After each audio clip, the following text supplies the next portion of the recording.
Tahukah kamu, seorang anak berusia 10 tahun sudah hafal Al-Quran. Di usia 16 tahun, ia menjadi dokter yang membuat para tabib senior tercengang. Dan sebelum usia 20 tahun, namanya sudah dikenal para raja. Tapi, siapa sangka, jenius besar ini pernah dipenjara, diburu karena intrik politik, dan menulis karya agungnya di tengah penderitaan. Dialah Ibnu Sina, ilmuwan muslim yang dijuluki Bapak Kedokteran Modern.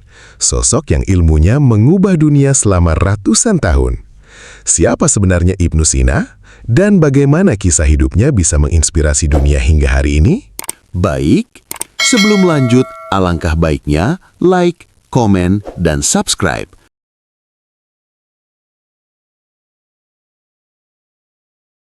Bab 1.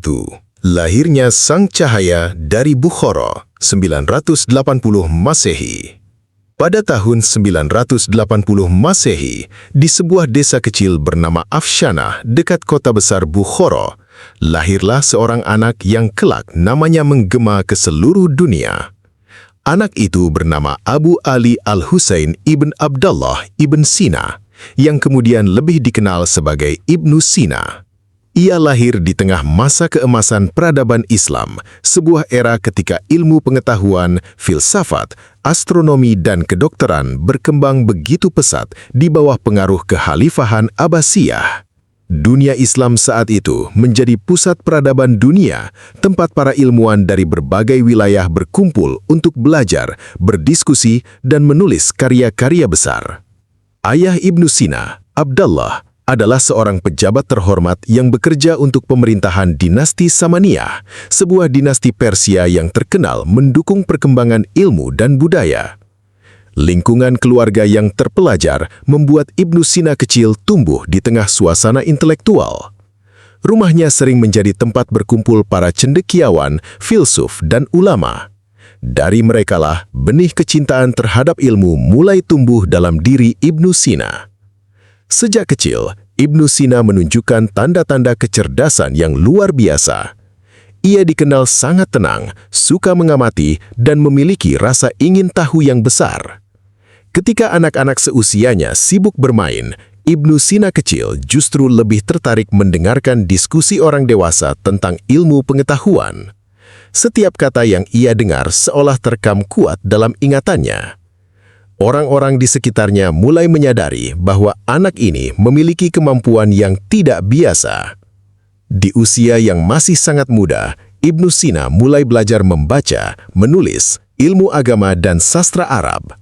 Gurunya segera takjub karena ia mampu memahami pelajaran dengan sangat cepat.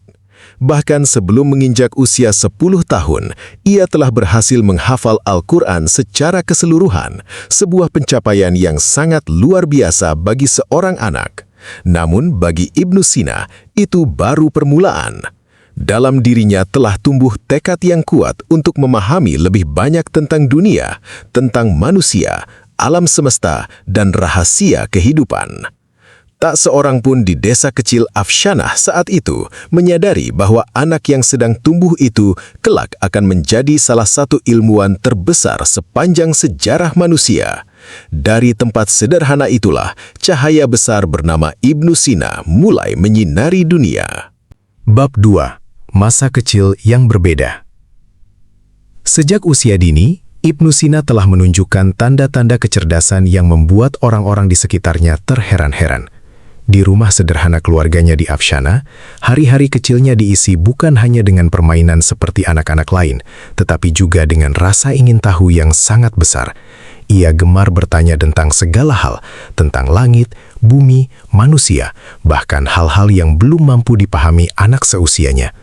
Pertanyaan-pertanyaannya seringkali membuat orang dewasa terdiam karena sulit menjawab rasa ingin tahu anak kecil itu.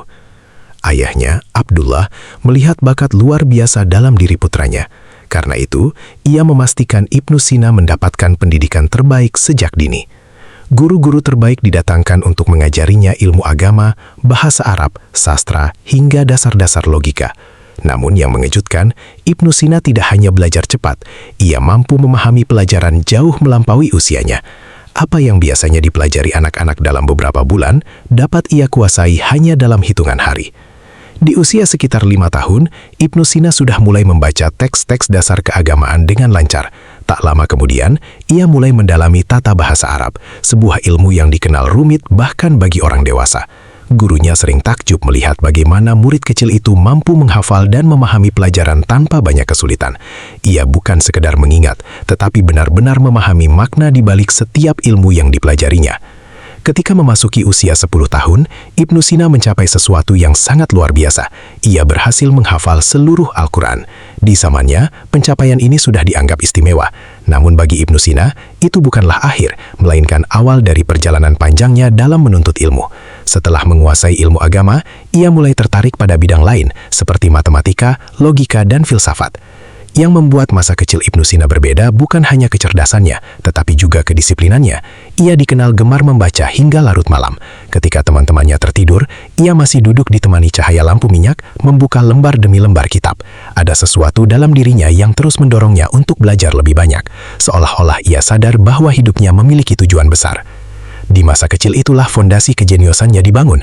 Afshana mungkin hanya sebuah desa kecil, tetapi dari tempat itulah seorang anak sedang tumbuh menjadi salah satu pemikir terbesar dalam sejarah umat manusia. Dunia belum mengenalnya saat itu, namun tak lama lagi, nama Ibnu Sina akan mulai bersinar. Bab 3. Mengenal dunia filsafat. Memasuki usia remaja, kehidupan Ibnu Sina mulai memasuki babak baru. Jika sebelumnya ia tenggelam dalam ilmu agama, bahasa, dan logika dasar, kini pikirannya mulai tertarik pada sesuatu yang lebih dalam, filsafat, ilmu yang mencoba menjawab pertanyaan terbesar manusia. Siapa kita, dari mana kita berasal, dan apa tujuan hidup ini? Ketertarikan itu muncul bukan karena paksaan, melainkan karena dorongan alami dalam dirinya yang selalu ingin memahami hakikat segala sesuatu. Di usia sekitar 13 tahun, Ibnu Sina mulai membaca karya-karya filsafat Yunani yang telah diterjemahkan ke dalam bahasa Arab.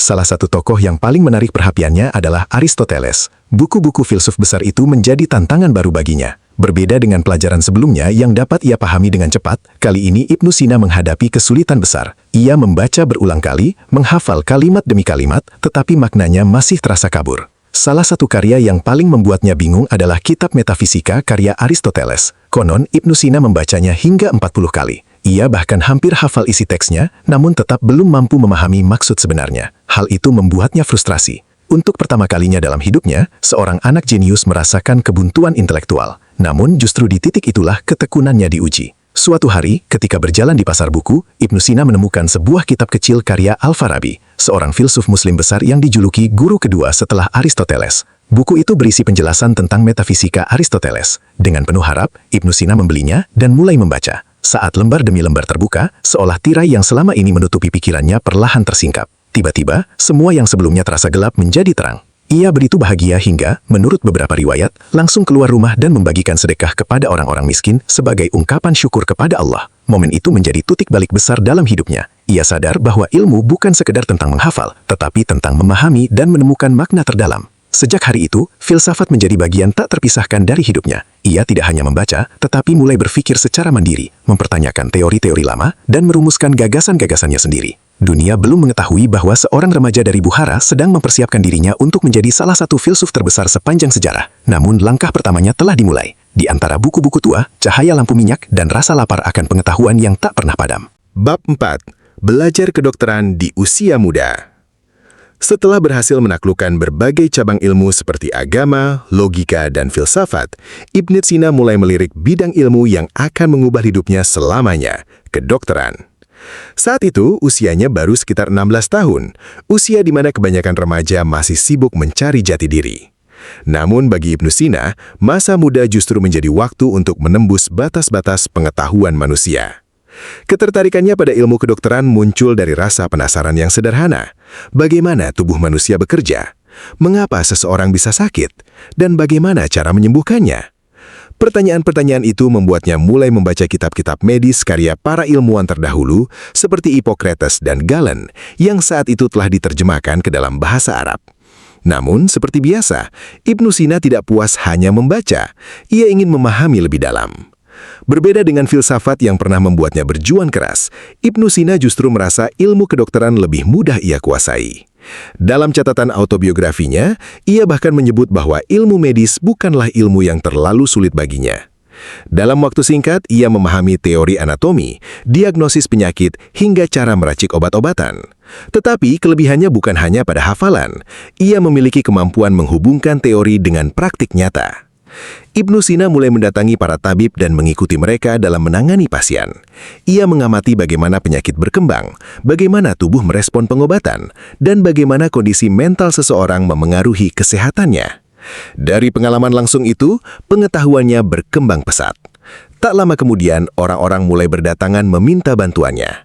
Bayangkan, seorang remaja belasan tahun mulai dipercaya untuk mengobati orang dewasa.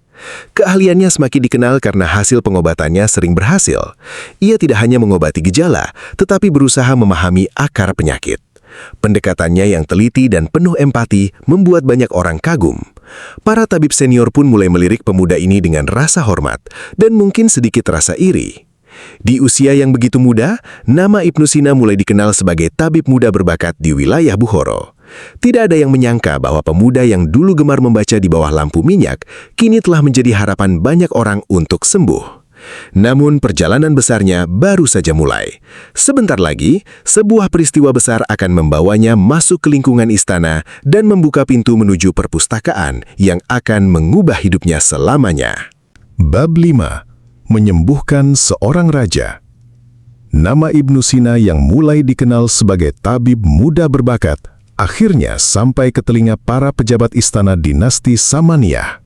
Saat itu, penguasa besar mereka, Emir Nuh ibn Mansur, dikabarkan jatuh sakit. Banyak tabib terbaik telah dipanggil ke istana di Bukhara, tetapi penyakit sang emir belum juga menunjukkan tanda-tanda membaik. Kondisinya membuat seluruh kerajaan cemas, sebab kesehatan seorang penguasa saat itu bukan hanya urusan pribadi, tetapi menyangkut stabilitas seluruh negeri. Di tengah kebuntuan itu, nama Ibnu Sina disebut sebagai harapan baru. Banyak yang meragukan keputusan itu. Bagaimana mungkin seorang pemuda yang bahkan belum genap berusia 20 tahun dipercaya menangani seorang raja ketika para tabib senior gagal? Namun keadaan mendesak membuat mereka tak punya banyak pilihan. Ibnu Sina dipanggil ke istana. Untuk pertama kalinya, ia memasuki lingkungan kekuasaan yang megah, ruang-ruang luas, penjaga bersenjata, dan para pejabat kerajaan yang memandangnya dengan penuh keraguan. Namun ia tidak gentar. Dengan ketenangan yang luar biasa, ia memeriksa kondisi sang emir. Ia mengamati gejala-gejala kecil yang mungkin diabaikan tabib lain, menanyakan kebiasaan hidup sang penguasa, pola makan, hingga keadaan emosionalnya. Setelah menganalisis semuanya, Ibnu Sina menyusun metode pengobatan yang berbeda dari tabib sebelumnya. Ia tidak hanya memberikan obat, tetapi juga mengatur pola istirahat, makanan, dan kondisi lingkungan pasien. Pendekatannya begitu teliti dan menyeluruh, sesuatu yang pada masa itu belum banyak dilakukan. Hari demi hari berlalu. Perlahan, kondisi Emir Nuh ibn Mansur mulai membaik. Para pejabat istana yang awalnya meragukan Ibnu Sina mulai terdiam. Hingga akhirnya, sang emir benar-benar pulih. Kabar itu segera menyebar ke seluruh negeri. Seorang tabib muda telah berhasil melakukan sesuatu yang gagal dilakukan banyak orang sebelumnya. Sebagai bentuk penghargaan, sang emir memberikan hadiah yang sangat berharga kepada Ibnu Sina. Bukan emas, bukan jabatan, melainkan akses penuh ke perpustakaan kerajaan Samaniyah, salah satu perpustakaan terbesar dan terkaya di dunia Islam saat itu. Bagi orang lain, mungkin itu hanya ruangan penuh buku. Tetapi bagi Ibnu Sina, itu adalah gerbang menuju samudra ilmu yang tak terbatas. Ia sadar, keberhasilannya menyembuhkan sang raja bukan sekedar kemenangan seorang dokter muda. Itu adalah pintu yang dibukakan takdir menuju perjalanan besar yang akan mengubah namanya dari tabib muda berbakat menjadi salah satu ilmuwan terbesar sepanjang sejarah. Bab 6. Perpustakaan yang mengubah hidup. Hadiah terbesar yang diterima Ibnu Sina setelah berhasil menyembuhkan Emir Nuh ibn Mansur bukanlah kekayaan atau kehormatan istana, melainkan sesuatu yang jauh lebih berharga di matanya, akses tanpa batas ke perpustakaan kerajaan dinasti Samaniyah di Bukhara. Tempat itu dikenal sebagai salah satu pusat ilmu terbesar di dunia Islam, sebuah gudang pengetahuan yang berisi ribuan manuskrip langka dari berbagai penjuru dunia. Saat pertama kali melangkahkan kaki ke dalam perpustakaan itu, Ibnu Sina seperti memasuki dunia baru. Rak-rak kayu tinggi dipenuhi kitab-kitab tua yang ditulis tangan. Aroma tinta dan kertas tua memenuhi udara. Di sana tersimpan karya-karya para ilmuwan besar dari Yunani, Persia, India, hingga para cendekiawan Muslim. Ada buku tentang matematika, astronomi, logika, kedokteran, kimia, musik, hingga filsafat. Semua ilmu yang sebelumnya hanya ia dengar, kini terbuka lebar di hadapannya. Bagi kebanyakan orang, perpustakaan itu mungkin tampak seperti bangunan sunyi penuh buku. Namun bagi Ibnu Sina, tempat itu adalah lautan ilmu yang tak bertepi. Ia menghabiskan hari-harinya di sana, membaca dari pagi hingga malam. Ketika para penjaga mulai memadamkan lampu, ia masih bertahan di sudut ruangan dengan cahaya lampu minyak kecil, tenggelam dalam lembaran-lembaran kuno. Ia membaca bukan sekedar untuk mengetahui, tetapi untuk memahami. Setiap kitab yang selesai dibaca memberinya pertanyaan baru. Ia menelaah teori para ilmuwan terdahulu, membandingkan pandangan mereka, lalu mulai menyusun pikirannya sendiri. Di usia muda, pikirannya berkembang sangat cepat, seolah semua ilmu yang masuk menemukan tempatnya masing-masing dalam benaknya. Ada kalanya ia merasa lelah, tetapi rasa haus akan pengetahuan selalu mengalahkan kantuknya. Bahkan dalam autobiografinya, Ibnu Sina pernah menceritakan bahwa ketika menghadapi persoalan sulit, ia akan berwudu, sholat, lalu kembali membaca sampai menemukan jawabannya. Baginya, ilmu bukan sekedar hasil kecerdasan, tetapi juga bentuk ibadah kepada Allah. Perpustakaan kerajaan itu perlahan mengubah dirinya. Ia bukan lagi sekedar murid yang belajar dari buku, ia mulai tumbuh menjadi seorang pemikir besar. Dari tempat itulah, fondasi karya-karya agungnya mulai terbentuk.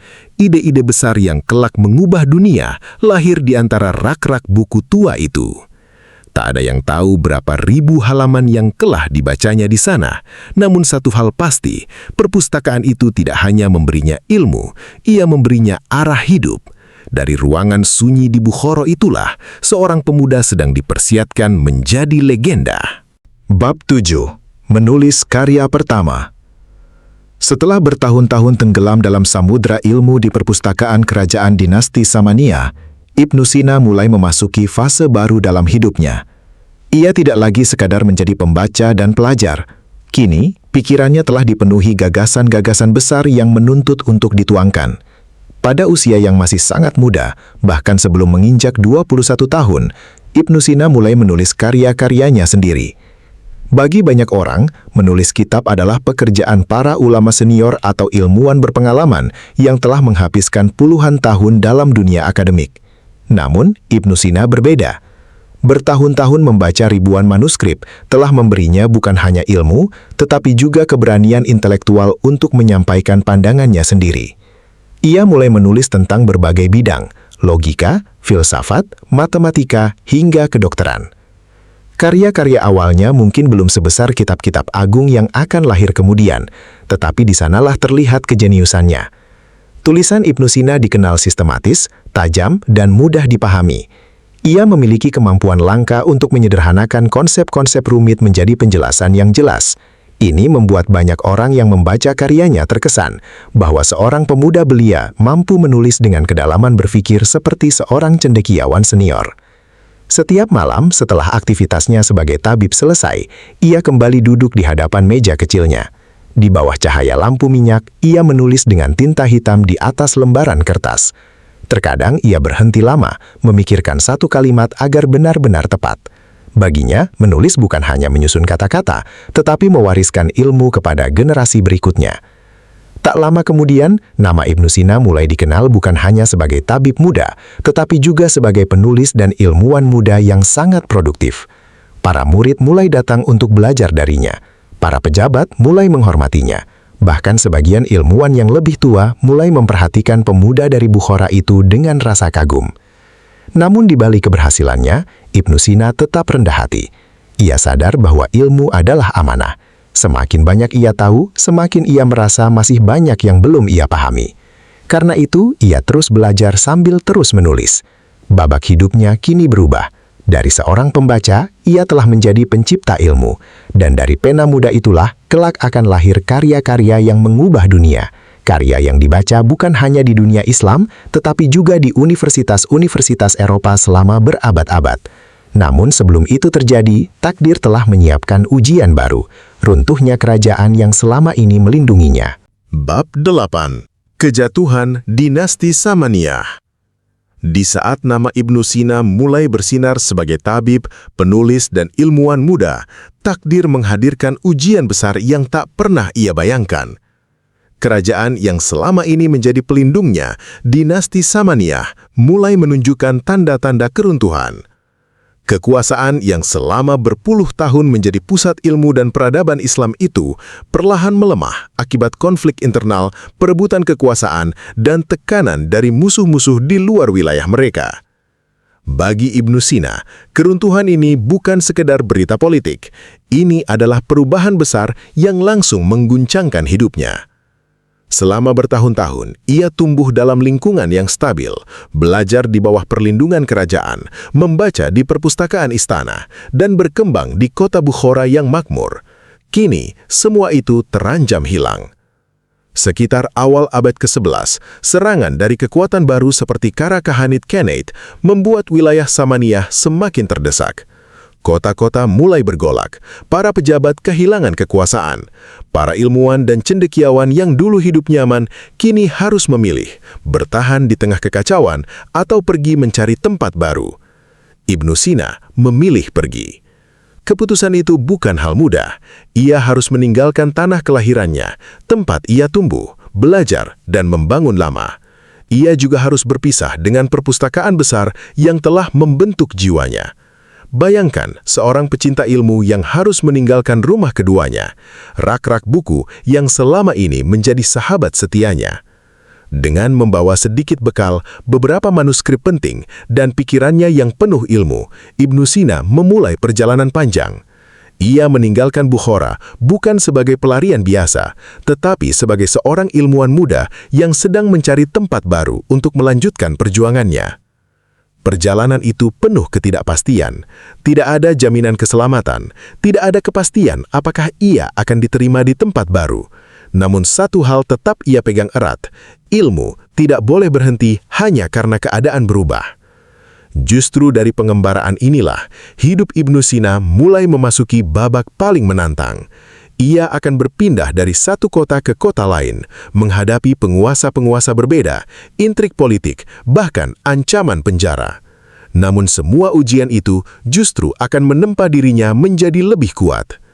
Keruntuhan dinasti Samaniyah memang menutup satu pintu besar dalam hidupnya, tetapi tanpa ia sadari, takdir sedang membuka pintu lain, jalan panjang menuju keabadian namanya dalam sejarah dunia. Bab 9. Pengembaraan ilmu. Setelah meninggalkan Bukhara akibat runtuhnya dinasti Samaniyah, hidup Ibnu Sina berubah total. Jika sebelumnya ia hidup dalam kenyamanan perpustakaan kerajaan dan lingkungan ilmiah yang stabil, kini ia harus menjalani kehidupan sebagai seorang pengembara. Namun, berbeda dengan pengembara biasa yang mencari tempat tinggal, Ibnu Sina mengembara demi satu tujuan, menjaga nyala ilmu tetap hidup. Perjalanan pertamanya membawanya ke Gurganj, sebuah kota penting yang saat itu menjadi pusat intelektual baru di kawasan Asia Tengah. Di sana, ia bertemu banyak ilmuwan dan pejabat yang menghargai ilmunya. Untuk sementara, ia merasa kembali menemukan rumah. Diskusi-diskusi ilmiah kembali mengisi hari-harinya. Namun, situasi politik yang tidak stabil membuatnya tidak bisa tinggal terlalu lama. Dari Gurganj, langkahnya berlanjut ke Rai, sebuah kota tua dekat wilayah Persia. Di sana, Ibnu Sina bekerja sebagai tabib dan penasihat bagi kalangan bangsawan. Keahliannya dalam kedokteran semakin terkenal. Banyak pasien datang dari berbagai wilayah, berharap mendapatkan kesembuhan dari tangan seorang tabib yang namanya mulai melegenda. Namun, perjalanan Ibnu Sina bukan hanya tentang pekerjaan. Di setiap kota yang ia datangi, ia selalu membawa dua hal, kitab-kitabnya dan semangat belajarnya. Saat siang ia mengobati pasien atau berdiskusi dengan pejabat, malam hari ia kembali menulis dan membaca. Jalanan panjang, penginapan sederhana, bahkan perjalanan dengan kafilah di tengah gurun tidak pernah menghentikan kebiasaannya menuntut ilmu. Perjalanan berikutnya membawanya ke Hamadan. Kota ini kelak akan menjadi salah satu tempat paling penting dalam hidupnya. Di sana namanya semakin besar. Ia dikenal bukan hanya sebagai dokter, tetapi juga sebagai filsuf dan pemikir yang disegani. Para penguasa mulai meliriknya bukan sekedar sebagai tabib, melainkan sebagai orang yang pantas duduk dekat kekuasaan. Tetapi hidup sebagai pengembara memiliki harga yang mahal. Ia harus berpisah dari keluarga, meninggalkan teman-teman lama, dan terus hidup dalam ketidakpastian. Ada hari-hari ketika ia tidur di rumah bangsawan, tetapi ada pula malam-malam ketika ia harus beristirahat di penginapan sederhana, ditemani suara angin gurun. Namun, justru dalam perjalanan inilah Ibnu Sina semakin matang. Ia belajar bahwa ilmu tidak hanya ditemukan di dalam perpustakaan, tetapi juga di jalanan panjang kehidupan, dalam pertemuan dengan manusia, dalam tantangan, dan dalam perjuangan. Pengembaraan itu membentuknya menjadi lebih dari sekedar ilmuwan. Ia menjadi seorang manusia tangguh yang memahami bahwa kebesaran bukan lahir dari kenyamanan, melainkan dari keberanian untuk terus melangkah. Dan di Hamadan, babak baru hidupnya segera dimulai. Babak yang akan membawanya masuk ke pusat kekuasaan sebagai seorang wazir. Bab 10. Menjadi wazir. Ketika tiba di Hamadan, kehidupan Ibnu Sina kembali berubah. Nama besarnya sebagai tabib dan ilmuwan telah lebih dulu dikenal di kota itu. Tak butuh waktu lama hingga keahliannya menarik perhatian penguasa wilayah tersebut, Syams al-Daulah, seorang emir dari dinasti Buayyah yang saat itu sedang menghadapi banyak persoalan politik dan kesehatan. Awalnya, Ibnu Sina dipanggil untuk mengobati sang emir yang tengah sakit. Seperti yang pernah terjadi di masa dinasti Samaniyah, ketenangan dan kecerdasannya kembali membuahkan hasil. Setelah berhasil membantu memulihkan kesehatan penguasa, kepercayaan istana terhadapnya meningkat drastis.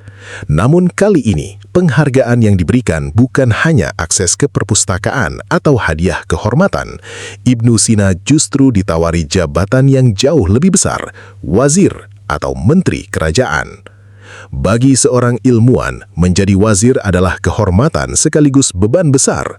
Tugasnya bukan lagi sekedar membaca kitab atau merawat pasien, tetapi mengatur pemerintahan, memberi masukan kebijakan, membantu mengatasi konflik, dan membantu sang emir menjaga stabilitas negara. Jabatan itu menempatkan Ibnu Sina tepat di jantung kekuasaan. Pada awalnya, Ibnu Sina menerima jabatan itu dengan penuh tanggung jawab. Dia percaya bahwa ilmu harus memberi manfaat nyata bagi masyarakat, termasuk melalui pemerintahan yang baik. Dia mulai menghadiri rapat-rapat penting, memberi masukan tentang kebijakan, dan membantu mengatasi persoalan negara. Kecerdasannya membuat banyak orang kagum. Namun istana bukanlah perpustakaan.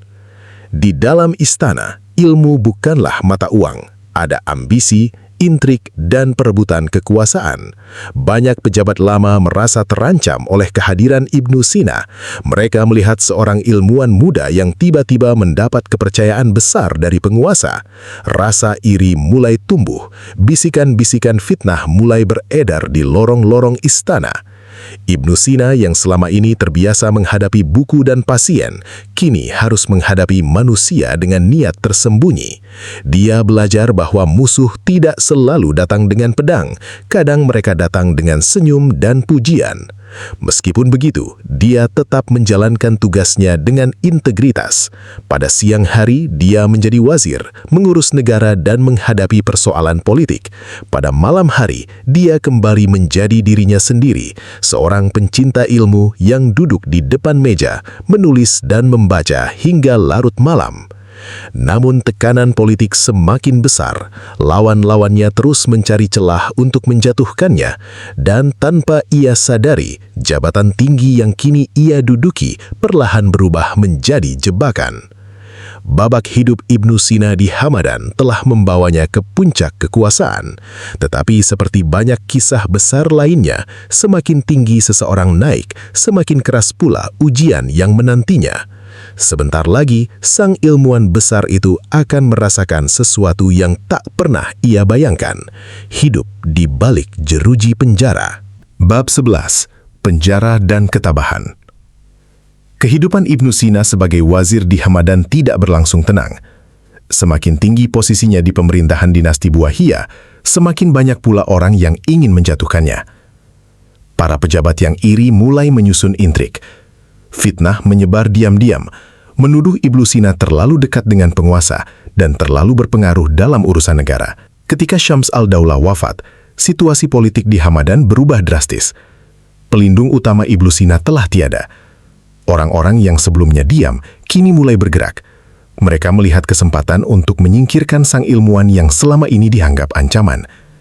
Nama besar dan kecerdasannya tidak lagi menjadi pelindung, justru menjadi alasan untuk menjatuhkannya. Ibnu Sina dituduh terlibat dalam konflik politik dan dianggap membahayakan stabilitas pemerintahan. Tanpa banyak kesempatan membela diri, ia akhirnya ditangkap. Sang ilmuwan besar yang dahulu disambut di istana dengan penuh kehormatan, kini harus berjalan menuju penjara. Bagi banyak orang, penjara adalah akhir dari segalanya, tempat gelap yang mematikan harapan. Tetapi bagi Ibnu Sina, penjara hanyalah ruang lain untuk berpikir. Di balik dinding batu yang dingin, dengan cahaya yang terbatas, ia menolak untuk menyerah. Ia tidak membiarkan penderitaan mematahkan semangatnya. Justru di sanalah ketabahannya benar-benar terlihat. Saat orang lain mungkin meratapi nasib, Ibnu Sina memilih membuka lembaran kertas dan mulai menulis. Bahkan di dalam penjara, ia tetap berkarya. Dengan alat seadanya, ia melanjutkan penulisan beberapa karyanya. Murid-murid setianya diam-diam datang menjenguk, membawa tinta, kertas, dan kitab-kitab yang ia butuhkan. Di sela-sela kurungan, Ibnu Sina tetap mengajar mereka. Penjara tidak berhasil memenjarakan pikirannya. Konon dalam masa sulit itu, ia semakin mendekatkan diri kepada Allah. Ia memperbanyak doa, merenungi perjalanan hidupnya, dan menerima ujian itu dengan kesabaran. Ia percaya bahwa setiap kesulitan adalah bagian dari rencana besar yang belum sepenuhnya dipahami manusia. Hari-hari di penjara memang berat. Tubuhnya terkurung, tetapi pikirannya tetap bebas menjelajah. Dan justru dari tempat paling sempit itu, lahir beberapa pemikiran besar yang kelak dikenang dunia. Bab penjara ini menjadi bukti bahwa kebesaran seseorang tidak diukur saat ia berada di puncak, melainkan saat ia jatuh dan memilih untuk bangkit. Tak lama kemudian takdir kembali membuka jalan. Setelah melewati masa-masa sulit di balik jeruji, Ibnu Sina akhirnya berhasil keluar. Namun ia bukan lagi orang yang sama. Ia keluar sebagai pribadi yang lebih kuat, lebih matang, dan siap menulis karya terbesar dalam hidupnya. Sebuah kitab yang akan mengubah sejarah kedokteran dunia, Al-Qanun fi at-Tibb. Bab 12. Menulis Al-Qanun fi at-Tibb. Setelah melewati masa sulit di penjara dan berhasil keluar dari tekanan politik di Hamadan, Ibnu Sina tidak memilih untuk berhenti. Justru ujian hidup yang keras itu semakin menguatkan tekadnya. Jika hidupnya tak selalu tenang, maka setidaknya ilmunya harus memberi manfaat bagi manusia selama mungkin. Dari pemikiran itulah lahir tekad besar untuk menulis karya yang kelak menjadi mahakarya dunia kedokteran, Al-Qanun fi at-Tibb. Pada masa itu, ilmu kedokteran telah berkembang melalui warisan para ilmuwan sebelumnya seperti Hippocrates, Galen, dan para tabib muslim terdahulu. Namun pengetahuan medis masih tersebar dalam banyak kitab terpisah, seringkali sulit dipahami dan belum tersusun secara sistematis. Ibnu Sina melihat kebutuhan besar akan sebuah karya yang mampu merangkum seluruh ilmu kedokteran dalam satu panduan lengkap. Ia pun mulai menulis. Di tengah perjalanan hidupnya yang penuh perpindahan, Ibnu Sina meluangkan waktu untuk menyusun kitab ini dengan ketelitian luar biasa. Setiap malam, di bawah cahaya lampu minyak, ia menuliskan hasil pengamatan medisnya, pengalaman menangani pasien, serta pemikiran-pemikiran ilmiahnya. Ia tidak hanya menyalin ilmu lama, ia menambahkan pengalamannya sendiri sebagai seorang dokter yang telah menangani banyak kasus nyata. Al-Qanun fi at-Tibb disusun dalam 5 jilid besar. Di dalamnya terdapat pembahasan tentang prinsip dasar kedokteran, anatomi tubuh manusia, berbagai jenis penyakit, cara diagnosis, metode pengobatan, hingga ratusan jenis obat-obatan. Bahkan Ibnu Sina menulis tentang pentingnya observasi klinis, kebersihan, dan hubungan antara kondisi mental dengan kesehatan fisik, gagasan yang sangat maju untuk zamannya. Yang membuat kitab ini luar biasa bukan hanya isi ilmunya, tetapi cara Ibnu Sina menyusunnya. Ia menulis dengan sistematis, runtut, dan mudah dipahami, seolah-olah ia sedang berbicara langsung kepada para murid yang akan belajar darinya ratusan tahun kemudian. Bagi Ibnu Sina, kitab ini bukan sekedar buku. Ini adalah warisan hidupnya, sebuah persembahan untuk umat manusia. Ia tahu bahwa tubuh manusia akan menua dan mati, tetapi ilmu yang ditulis dengan ikhlas bisa hidup jauh melebihi usia penulisnya. Dan benar saja, tanpa ia sadari, pena yang ia gerakkan malam itu sedang menulis sejarah. Al-Qanun fit Tibb kelak akan melintasi benua, diterjemahkan ke berbagai bahasa, dan menjadi rujukan utama dunia medis selama berabad-abad. Dari tangan seorang ilmuwan muslim di abad ke-11, lahirlah kitab yang akan membuat nama Ibnu Sina abadi dalam sejarah manusia. Bab 13. Buku yang mengubah dunia. Ketika Al-Qanun fi al-Tibb akhirnya selesai ditulis, Ibnu Sina mungkin belum sepenuhnya menyadari betapa besar dampak karyanya terhadap dunia. Baginya, kitab itu adalah bentuk pengabdian ilmu, usaha untuk menyusun pengetahuan medis secara sistematis agar dapat dipelajari dan diwariskan. Namun takdir telah menyiapkan sesuatu yang jauh lebih besar. Kitab itu akan melampaui zamannya, melampaui negerinya, bahkan melampaui peradabannya sendiri. Pada awalnya, Al-Qanun fi al-Tibb menyebar cepat di dunia Islam. Para tabib, pelajar, dan ulama menjadikannya sebagai rujukan utama dalam memahami ilmu kedokteran. Di madrasah-madrasah dan pusat ilmu pengetahuan, kitab itu dibaca, disalin ulang dengan tangan, lalu diajarkan dari satu generasi ke generasi berikutnya.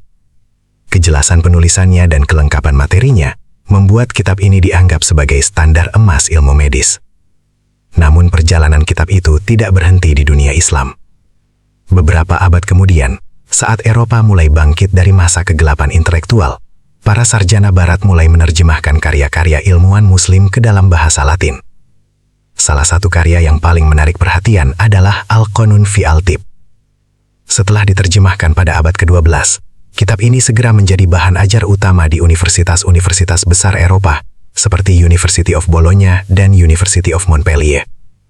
Bayangkan, sebuah kitab yang ditulis seorang ilmuwan muslim di Persia, dibaca oleh mahasiswa kedokteran di Italia, Prancis, dan Inggris selama hampir 600 tahun.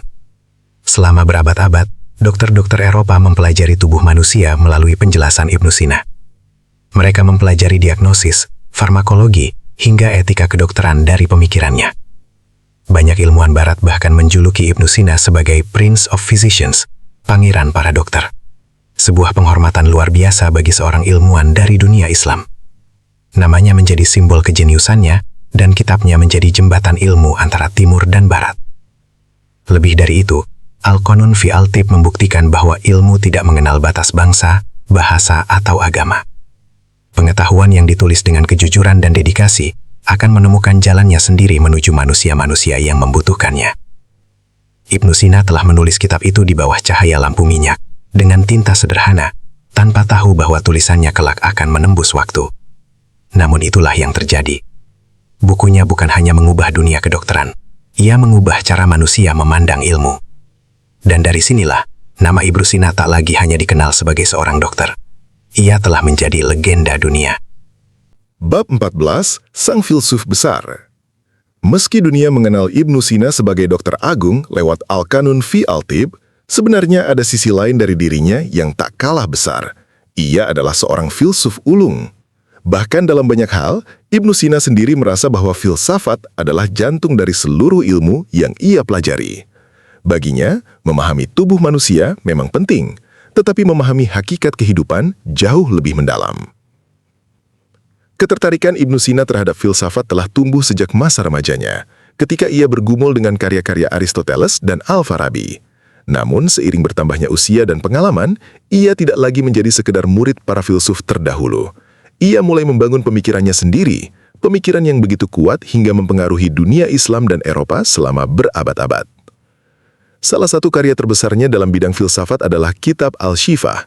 Meski namanya berarti kitab penyembuhan, buku ini bukan tentang kedokteran, melainkan tentang penyembuhan jiwa melalui ilmu pengetahuan. Di dalamnya, Ibnu Sina membahas logika, metafisika, matematika, hingga ilmu alam. Ini adalah ensiklopedia besar pemikiran manusia. Dalam bidang metafisika, Ibnu Sina mengembangkan gagasan tentang wajib al-wujud, yaitu Sang Maha Ada, yaitu konsep tentang keberadaan Allah sebagai sumber segala sesuatu. Menurutnya, semua yang ada di dunia ini bersifat mungkin ada atau mungkin tiada, kecuali Allah yang keberadaannya mutlak dan abadi. Pemikiran ini menjadi salah satu kontribusi terbesarnya dalam filsafat Islam. Ia juga terkenal dengan pemikirannya tentang jiwa manusia. Salah satu konsep terkenalnya adalah manusia terbang atau flying man, sebuah eksperimen pikiran yang bertanya, jika seseorang diciptakan dalam ruang kosong tanpa melihat, mendengar, atau menyentuh apapun, apakah ia tetap sadar akan dirinya sendiri? Jawaban Ibnu Sina, ya. Ini menjadi dasar pemikirannya bahwa jiwa manusia memiliki eksistensi yang berbeda dari tubuh. Pemikiran-pemikirannya begitu dalam, sehingga banyak ulama dan filsuf sesudahnya terus mendiskusikannya. Sebagian memuji kejeniusannya, sebagian mengkritiknya. Tetapi satu hal tak terbantahkan, Ibnu Sina telah membawa filsafat Islam ke tingkat yang belum pernah dicapai sebelumnya. Pada malam hari, setelah selesai mengobati pasien atau menghadapi urusan pemerintahan, ia kembali duduk dengan pena dan kitab-kitabnya. Di bawah cahaya lampu minyak, ia merenungkan pertanyaan-pertanyaan besar tentang kehidupan, jiwa, dan Tuhan. Dari sanalah lahir warisan intelektual yang membuat Ibnu Sina bukan hanya seorang dokter, tetapi juga salah satu filsuf terbesar dalam sejarah umat manusia. Namun, pemikiran besar seringkali melahirkan kontroversi, dan itulah yang akan segera ia hadapi. Bab 15. Pemikiran yang kontroversial. Semakin besar nama Ibnu Sina sebagai dokter dan filsuf, semakin luas pula pengaruh pemikirannya. Namun bersama ketenaran itu, datang sesuatu yang tak terhindarkan, kontroversi. Tidak semua orang mampu menerima gagasan-gagasannya yang maju dan berani. Sebagian memujinya sebagai jenius besar, tetapi sebagian lain mulai mempertanyakan, bahkan mengkritik pandangan-pandangannya. Salah satu sumber kontroversi terbesar datang dari karya-karyanya dalam filsafat, terutama kitab Al-Shifa dan tulisan-tulisan metafisikanya. Dalam karya-karya itu, Ibnu Sina mencoba memadukan pemikiran Islam dengan filsafat Yunani, khususnya warisan Aristoteles dan Plato. Bagi Ibnu Sina, akal dan wahyu bukanlah dua hal yang bertentangan. Keduanya justru saling melengkapi dalam memahami kebenaran. Namun tidak semua ulama sepakat. Sebagian merasa pendekatannya terlalu rasional. Mereka khawatir bahwa penggunaan filsafat Yunani secara berlebihan dapat mengaburkan ajaran agama. Beberapa gagasan Ibnu Sina, seperti pandangannya tentang keabadian alam, hubungan jiwa dan tubuh, serta konsep akal aktif, menjadi bahan perdebatan sengit di kalangan intelektual Muslim.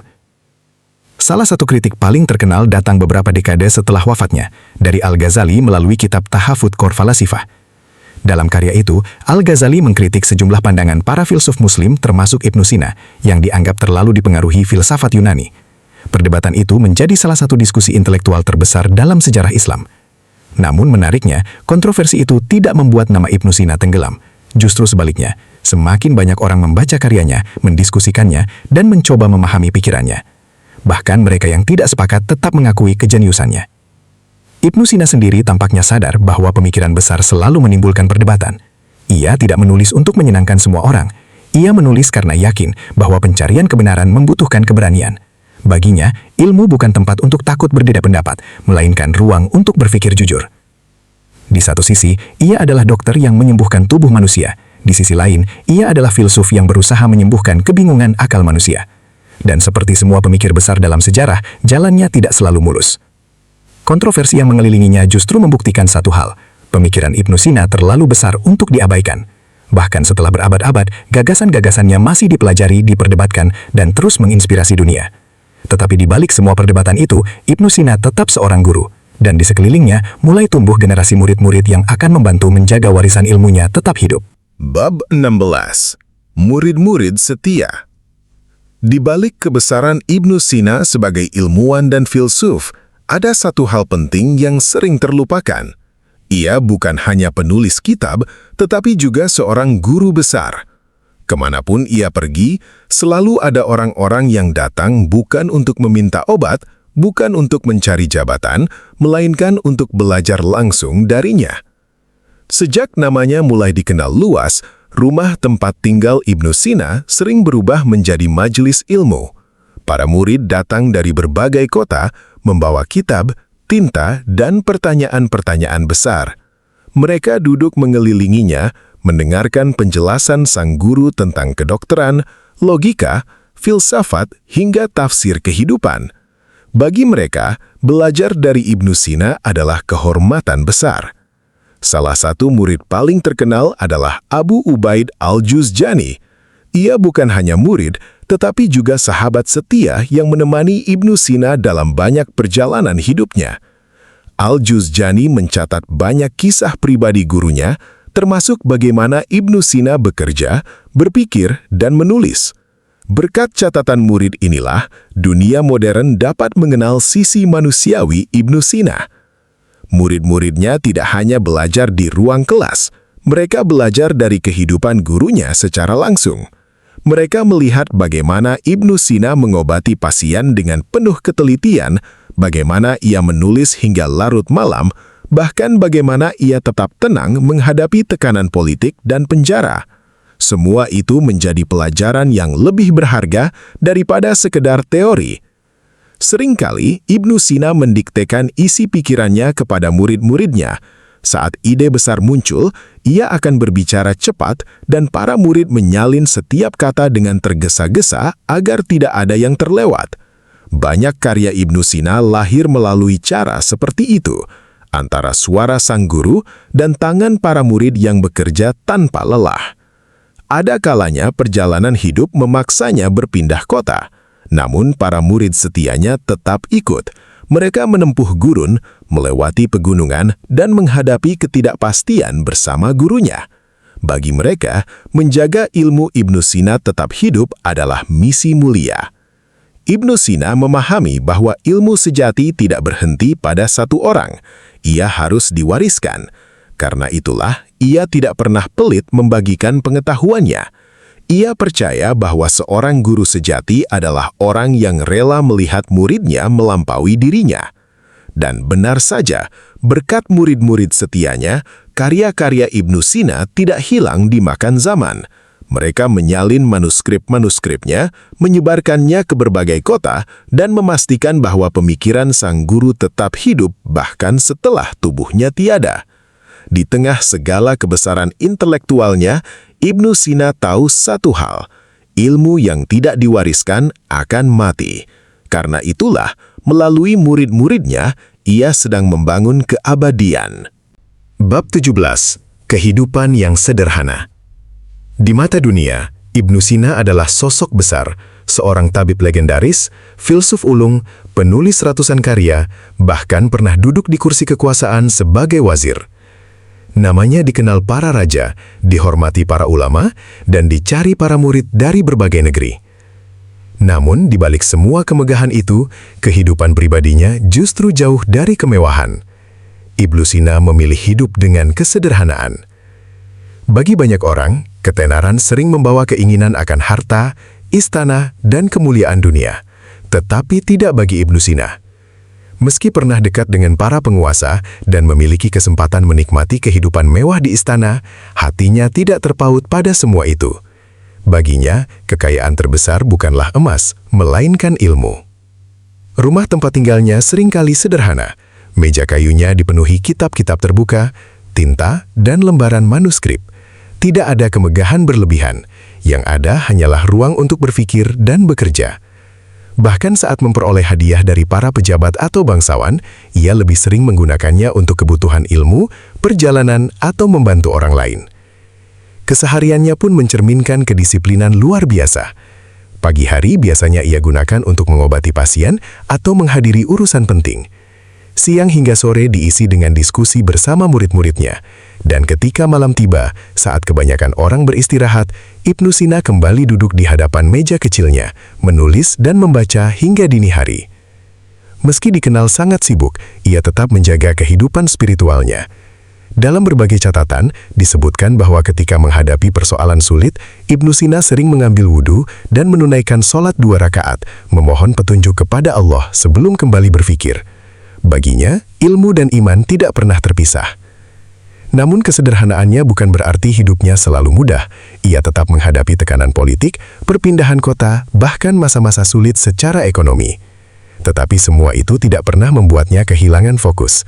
Ia hidup dengan keyakinan bahwa manusia hanya sementara di dunia, sedangkan ilmu yang bermanfaat akan hidup jauh lebih lama. Yang membuat Ibnu Sina begitu besar bukan hanya kecerdasannya, tetapi kemampuannya menempatkan dunia pada posisi yang tepat. Ia menggunakan dunia, tetapi tidak diperbudak olehnya. Di tengah semua pencapaiannya, ia tetap seorang pencari ilmu yang rendah hati, seolah masih menjadi anak kecil di Afshana yang haus akan pengetahuan. Itulah yang membuat namanya dikenang bukan hanya sebagai ilmuwan besar, tetapi juga sebagai manusia yang bijak. Namun, waktu terus berjalan. Tubuh yang selama puluhan tahun mengabdi pada ilmu dan manusia mulai menunjukkan tanda-tanda kelelahan. Dan untuk pertama kalinya, sang dokter besar akan menghadapi musuh yang paling sulit dikalahkan, penyakit dalam tubuhnya sendiri. Bab 18. Sakit menjelang akhir. Waktu adalah satu-satunya hal yang tidak bisa dikalahkan manusia, bahkan oleh seorang jenius seperti Ibnu Sina.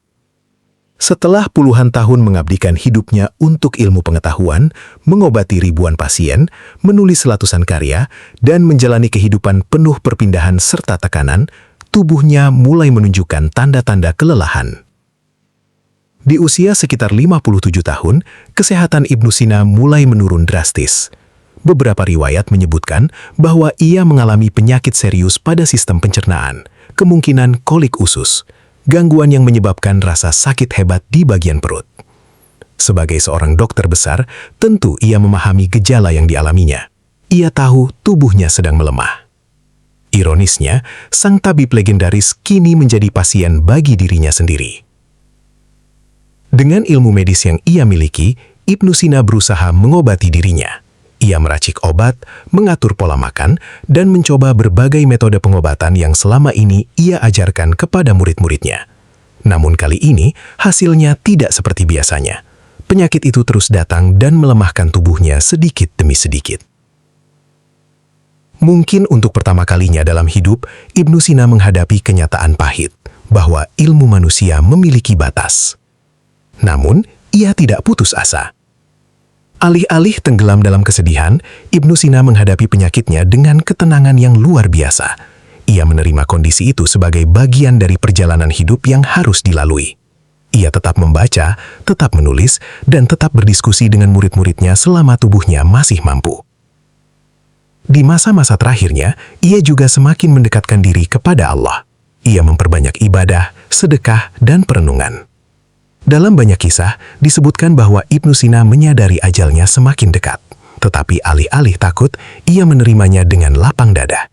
Ia tahu bahwa setiap manusia akan kembali kepada Sang Pencipta, tak peduli sebesar apa namanya di dunia. Murid-muridnya menyaksikan perubahan itu dengan hati berat. Mereka melihat guru besar mereka yang dahulu penuh energi, kini perlahan melemah. Tetapi mereka juga melihat sesuatu yang lebih besar. Keteguhan hati seorang ilmuwan yang menghadapi kematian dengan kebijaksanaan. Tubuh Ibnu Sina memang mulai rapuh, namun pikirannya tetap jernih hingga akhir. Ia telah menerima satu kenyataan yang sering ia renungkan sepanjang hidupnya. Manusia mungkin dapat memahami banyak rahasia alam, tetapi tetap tidak bisa menghindari takdirnya sendiri. Kini, perjalanan hidupnya hampir sampai di ujung. Sang dokter besar yang telah menyembuhkan begitu banyak orang sebentar lagi akan meninggalkan dunia. Namun kepergiannya bukanlah akhir, karena warisan ilmunya telah lebih dulu hidup di hati manusia. Bab 19. Wafatnya Sang Legenda. Tahun 1037 Masehi, perjalanan panjang Ibnu Sina akhirnya mendekati akhir. Setelah berbulan-bulan berjuang melawan penyakit yang menggerogoti tubuhnya, kondisi sang ilmuwan besar semakin melemah. Dia saat itu berada di Hamadan, kota yang telah menjadi saksi begitu banyak bab penting dalam hidupnya, dari kejayaan sebagai wazir, masa penjara, hingga hari terakhirnya. Tubuhnya kini tak lagi sekuat dulu. Langkahnya melambat, suaranya melemah. Namun satu hal tetap sama, kejernihan pikirannya. Di tengah rasa sakit yang terus datang, Ibnu Sina tetap berbicara dengan murid-muridnya, memberi nasihat, dan memikirkan ilmu hingga saat-saat terakhir. Dalam riwayat yang banyak diceritakan, Ibnu Sina menghadapi kematiannya dengan penuh kesadaran dan ketenangan. Dia tahu waktunya semakin dekat, maka ia memilih untuk menyiapkan diri, bukan dengan ketakutan, melainkan dengan taubat dan kepasrahan. Ia memperbanyak ibadah. Ia membaca Al-Quran. Ia membebaskan sebagian hartanya untuk sedekah. Bahkan disebutkan bahwa ia membagikan harta miliknya kepada fakir miskin dan memerdekakan para pelayannya, seolah ia ingin meninggalkan dunia dalam keadaan hati yang bersih. Bagi murid-muridnya, momen itu sangat mengharukan. Mereka melihat guru yang selama ini tampak begitu kuat, kini terbaring lemah. Namun mereka juga melihat sesuatu yang lebih besar, ketenangan seorang hamba yang siap kembali kepada Tuhannya. Pada usia sekitar 57 tahun, Ibnu Sina akhirnya menghembuskan nafas terakhirnya di Hamadan. Dunia kehilangan seorang ilmuwan besar, dunia Islam kehilangan salah satu cahaya terangnya, dan umat manusia kehilangan seorang pemikir yang telah mengubah sejarah. Jenazahnya kemudian dimakamkan di kota Hamadan. Hingga hari ini, makam Ibnu Sina menjadi tempat yang dikenang banyak orang, simbol penghormatan kepada seorang manusia yang hidupnya diabdikan untuk ilmu. Namun sesungguhnya, Ibnu Sina tidak pernah benar-benar pergi. Tubuhnya memang telah kembali ke tanah, tetapi pikirannya tetap hidup dalam ribuan halaman kitab. Namanya terus disebut di ruang-ruang kuliah, di buku-buku kedokteran, dan dalam sejarah filsafat dunia. Ia telah wafat, tetapi warisannya telah membuatnya abadi. Dan itulah keistimewaan orang-orang besar. Mereka meninggalkan dunia, tetapi dunia tak pernah bisa melupakan mereka. Bab 20. Warisan yang abadi. Lebih dari 1000 tahun telah berlalu sejak Ibnu Sina menutup matanya untuk terakhir kali di Hamadan. Namun hingga hari ini, namanya masih hidup. Tidak banyak manusia dalam sejarah yang mampu melampaui zamannya seperti Ibnu Sina. Ia bukan sekadar tokoh masa lalu, ia adalah warisan hidup bagi peradaban manusia. Di dunia kedokteran, pengaruhnya masih terasa. Al-Qanun fi al-Tib menjadi simbol bagaimana ilmu harus dibangun. Teliti, sistematis, dan berorientasi pada kemaslahatan manusia. Selama ratusan tahun, kitab itu menjadi rujukan utama di timur dan barat, membuktikan bahwa seorang ilmuwan muslim pernah memimpin dunia dalam bidang medis. Di dunia filsafat, gagasan-gagasannya terus dipelajari. Pemikirannya tentang jiwa, akal, dan keberadaan Tuhan masih menjadi bahan diskusi di universitas-universitas modern. Banyak filsuf besar setelahnya, baik di dunia Islam maupun Eropa, terinspirasi oleh keberanian intelektualnya. Namun, warisan terbesar Ibnu Sina bukan hanya pada kitab-kitabnya. Warisan terbesarnya adalah semangat menuntut ilmu. Ia mengajarkan bahwa keterbatasan bukan alasan untuk berhenti belajar. Ia lahir di desa kecil, tetapi pikirannya menjangkau dunia. Ia pernah dipenjara, tetapi penjara tidak mampu membelenggu akaknya. Ia sakit, tetapi tetap menulis. Ia wafat, tetapi ilmunya tetap hidup. Kisah hidupnya adalah bukti bahwa satu manusia, dengan tekad dan keikhlasan, dapat mengubah sejarah. Bagi umat Islam, Ibnu Sina adalah simbol masa keemasan peradaban, masa ketika ilmu dianggap ibadah, ketika para ilmuwan dihormati, dan ketika pena lebih tajam daripada pedang. Ia menjadi pengingat bahwa Islam pernah melahirkan tokoh-tokoh besar yang menerangi dunia. Bagi generasi hari ini, Ibnu Sina adalah inspirasi, bahwa untuk menjadi besar, seseorang tidak harus lahir dalam kemewahan. Yang dibutuhkan adalah rasa ingin tahu, kerja keras, keberanian berpikir, dan keyakinan kepada Allah.